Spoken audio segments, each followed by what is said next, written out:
బాగుంటే అందరూ అందరూ మన చుట్టూ ఉంటారు. శ్రమలసిన వారి దగ్గరికి రారు. కానీ దేవుడు ఎప్పుడు పెట్టండి. ఇప్పుడు ఆ బాబు మీద కాదు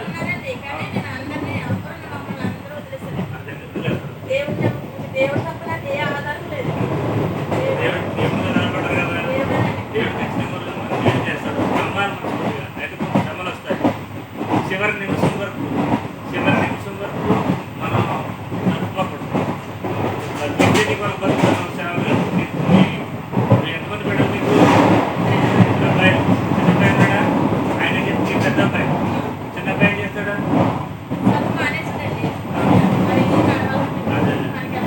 సరే మీరేం చదువుతున్నారు? Eighth class. Eighth class. సరే ఇద్దరు కొడుకులు ఉన్నారు కదా. దేవుడి పేరు తెస్తే మీరు అనుకోండి, ఏదో ఒకటి దేవుడు మొక్కుకోండి. దేవుడు అడగండి.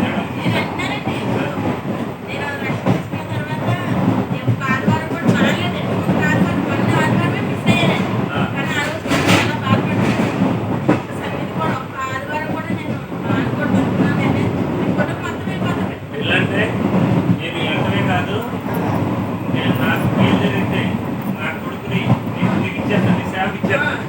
అలాగే డిసైడ్ చేసుకోండి. ప్రార్థన చేస్తాను. నేను సేవ గురించే నేను కూడా ఈ బాధ.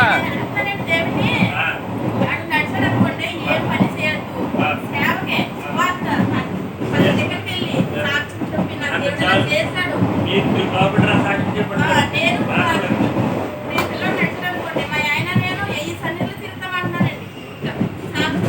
సాయం చేస్తాం. దేవుడు సాయం చేస్తాం.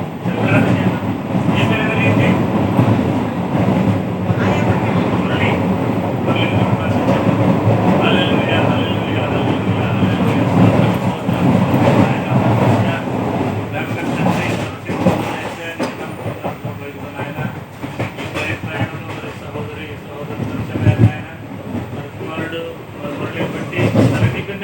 రాజేష్ ప్రార్థన చేస్తాను ప్రభావ.